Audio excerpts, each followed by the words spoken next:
All images must be in a typical Nigerian setup. The early morning sun rose gently over the bustling town of Ilupeju, casting warm light over the rusted rooftops and narrow streets. Amina walked slowly along the dusty path, clutching a thin wrapper around her chest to keep out the morning chill. Her eyes were tired, sunken from nights without rest, and in her arms lay a tiny baby wrapped in faded cloth. She looked down at the child with a mixture of sorrow and detachment. This was not how she imagined motherhood would begin. Amina had grown up in a modest but respected family. Her father was a tailor, her mother a petty trader who sold smoked fish at the market. They had always emphasized honor and reputation above all else, so when Amina became pregnant outside of marriage, shame spread through the family like wildfire. Her parents refused to speak to her, their disappointment louder than any words. The man responsible, Kunle, had once promised her a future of love and comfort. He spoke sweet words under the mango tree at night, convincing her he was serious about marriage. But when she told him about the pregnancy, his tone changed instantly. "I'm not ready to be a father," he said coldly, avoiding her eyes. Days later, he left town without a trace, leaving Amina alone with her growing belly. The community's judgment was swift and unforgiving. Market women whispered when she walked by, their voices dripping with ridicule. Friends who once laughed with her now crossed the street to avoid her. Even her church turned cold, the whispers of wayward girl following her into every service. She felt trapped in a box of shame she didn't build. Months passed, and her pregnancy grew heavier alongside her loneliness. Her parents eventually threw her out, declaring she had brought disgrace to the family. She moved into a small, leaking room near the edge of town. She survived by washing clothes for neighbors, earning barely enough to eat. By the time she gave birth, she was physically weak and emotionally broken. The baby arrived on a rainy night, crying loudly in the dimly lit room. Amina stared at the tiny face, unsure whether to feel love or resentment. The child's presence reminded her of Kunle's betrayal, her parents' rejection, and the whispers that followed her everywhere. She fed the baby mechanically, her hands trembling. Sleep became scarce as her thoughts grew darker. Weeks later, the weight of her situation became unbearable. She couldn't find stable work, the neighbors avoided her, and hunger gnawed at both mother and child. Every night, she wondered how she would survive another day. Her cries often blended with the baby's, echoing through the thin walls. Desperation tightened around her like a noose. One evening, as the sun dipped behind the rooftops, Amina stood by the window, staring at the distant river. She remembered the bridge that stretched across it, a quiet place few visited at night. Her heart pounded as a dangerous thought crept into her mind. She shook her head, trying to push it away, but it returned stronger. "Maybe, if I disappear, everything will end," she whispered. The following morning, she wrapped her baby tightly and set out on the dusty road. Her steps were heavy, her eyes unfocused. People passed by her without greeting, lost in their own lives. Her pace quickened as she approached the road leading to the bridge. The sound of rushing water echoed faintly in the distance, like a whispering voice. At the marketplace, Baba Tunde, an elderly corn seller, noticed her unusual pace. He had seen her many times before, always walking slowly, her head down. But today, something in her stride alarmed him. "Amina!" he called out, but she didn't respond. Concerned, he abandoned his stall and followed her quietly. The road to the bridge was long and lined with mango trees. The air was cool, the morning birds chirping overhead. Amina's heart thudded as she neared the wooden planks of the old bridge. She looked down at the water swirling below, the river moving with silent force. Her hands tightened around the baby. Babatunde arrived at the foot of the bridge, breathing heavily. He watched her take slow steps toward the center. She stood still, her wrapper blowing gently in the wind. Her eyes were blank, like someone who had already decided her fate. "Amina!" he called again, his voice steady but urgent. She didn't turn around. Her thoughts drowned out everything around her. Memories of Kunle, her parents' rejection, the market women's whispers, and sleepless nights flooded her mind all at once. The weight of it all pressed her toward the edge. She whispered something only the wind could hear. A young woman selling oranges nearby noticed the scene and hurried over. She didn't know Amina personally, but she recognized desperation when she saw it. "Baba, what's happening?" she asked, breathless. "She's not well," he replied, eyes fixed on Amina. "We must act quickly." The orange seller ran toward the bridge and stood a few feet away. "Sister, please talk to us," she pleaded. "Whatever it is, it can change. Please don't do this." Amina finally turned her head slightly, her face streaked with tears. "You don't understand," she whispered hoarsely. The baby stirred and let out a soft cry, breaking the eerie stillness. That sound pierced through Amina like a blade. She looked down at the small face, innocent and unaware of the storm surrounding them. For a split second, something inside her cracked. Her grip loosened slightly. Babatunde stepped closer slowly, hands raised to show no harm. "Amina, my daughter," he said gently. "I know pain when I see it. I have buried children of my own, but this is not the end for you." His voice carried a depth that made her pause. The orange seller nodded, her eyes glistening. "Look at your child," she said. "She didn't choose any of this. She just wants you." Amina's body shook as conflicting emotions battled within her.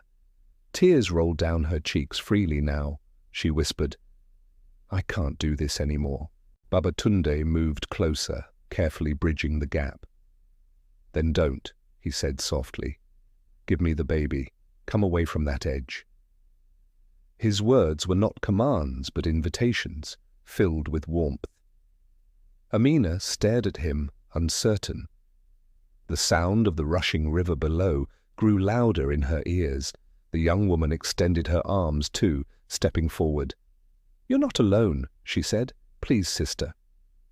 The words felt foreign to Amina. She hadn't heard kindness in a long time. Slowly, trembling, she handed the baby to Babatunde. The moment the child left her arms, her knees buckled. Babatunde held the baby close, patting its back softly. The orange seller rushed to support Amina, guiding her away from the bridge. Amina collapsed to the ground, sobbing uncontrollably.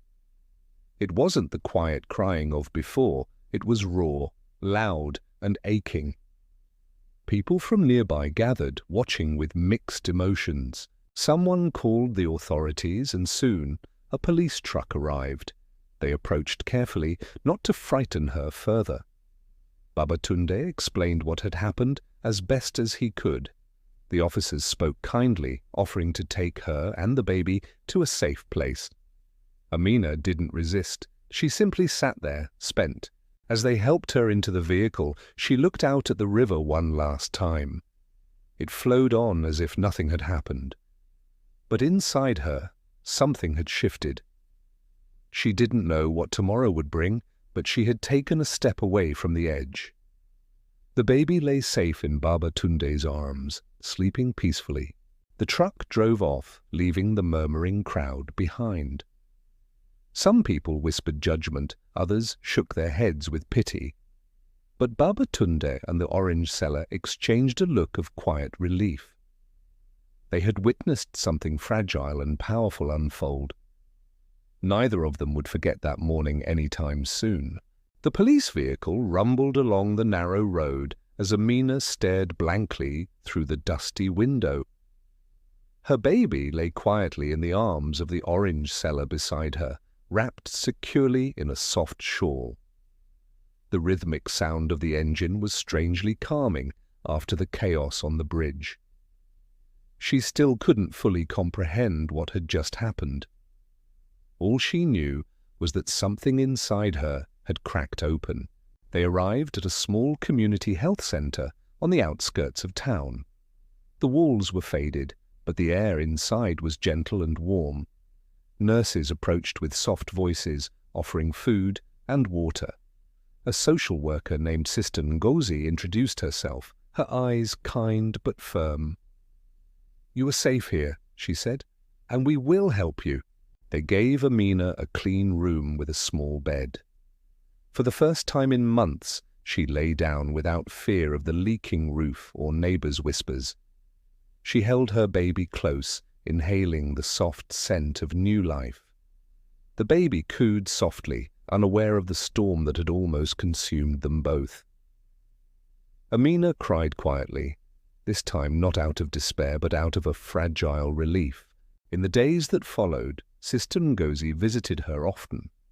She encouraged Amina to share her story piece by piece, never rushing her. At first, Amina struggled to speak. Shame tangled her tongue, and years of judgment pressed against her throat. But slowly, the words began to flow like water from a cracked pot. She spoke about Kunle's betrayal, her parents' rejection, and the cruel whispers of the community. She described the sleepless nights, the hunger, and the crushing loneliness that had followed the baby's birth. Sister Ngozi listened with compassion, never interrupting. She explained that many young mothers faced similar struggles but kept them hidden. "Your story matters," she said gently, "and it's not over." Amina was enrolled in a counseling program run by the center. There she met other women with stories as painful as hers. Some had been abandoned, others had fled abuse, and a few had simply lost their way. Together they formed a fragile sisterhood built on shared pain and cautious hope. For the first time, Amina didn't feel like an outcast. Baba Tunde visited regularly, bringing roasted corn wrapped in brown paper.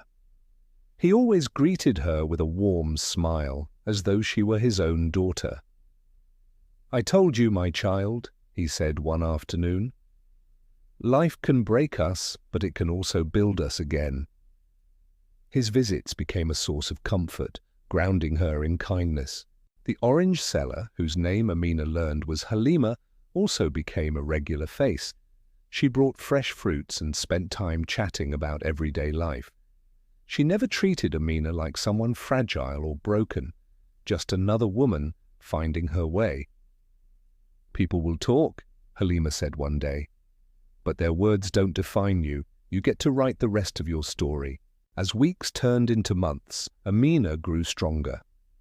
She learned how to care for her baby with newfound confidence. She began to smile again, cautiously at first, then more freely. She joined a vocational training program at the center, learning to make soap and body creams. With each new skill, a piece of her shattered confidence returned. The center helped her open a small stall at the local market. At first, business was slow, but her products soon gained attention. Customers were drawn not just to the quality, but to the quiet strength radiating from the young woman behind the counter.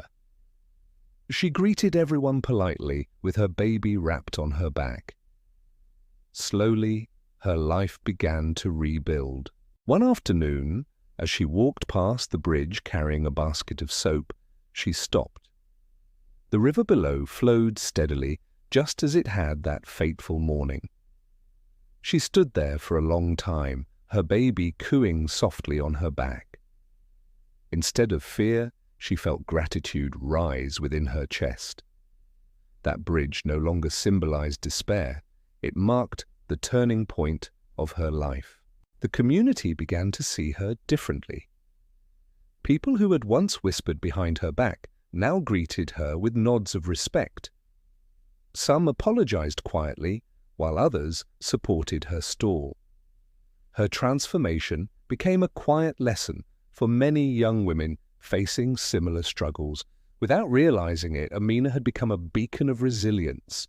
Sister Ngozi invited her to speak at a small gathering of new mothers at the center. Amina was nervous at first, her hands trembling as she stood before the group. But as she shared her story, their eyes filled with understanding. She spoke not from a place of shame, but from strength hard-earned through pain. Her words touched hearts. Halima squeezed her hand afterward, whispering, "You saved more than yourself today." Babatunde, who sat at the back, wiped tears from his eyes and nodded proudly. The applause that followed was gentle but powerful. Amina realized that her voice carried weight now, not because she was perfect, but because she had survived. That knowledge settled deep inside her like warm light. Years later, Amina's small business had grown steadily. She employed other young mothers from the center, giving them opportunities she once desperately needed. Her daughter grew up surrounded by love, laughter, and stories of strength. Together, they built a future far removed from the cold morning on the bridge. The scars remained, but they were now reminders of victory. On her daughter's 5th birthday, they held a small celebration near the bridge. Lanterns were lit, music played softly, and women from the center gathered to honor how far she had come. Amina stood at the bridge, holding her daughter's hand as the sun dipped below the horizon. She whispered, "This is where I almost gave up, but we're still here." Her daughter squeezed her fingers and smiled. The bridge, once a symbol of despair, had become a symbol of hope and community. Every year, the center held a silent march across it to raise awareness about postpartum struggles and mental health. Amina always led the way, baby now replaced by a confident little girl walking beside her. She had turned her pain into purpose. Her story became a testimony that rippled through the community. In the end, Amina's life didn't become perfect. It became real. She faced challenges, but she faced them with strength, surrounded by people who cared. The community that once shamed her now celebrated her resilience. And as the river flowed steadily beneath the bridge, Amina walked forward, no longer burdened by the past. She had chosen to live, and that choice changed everything.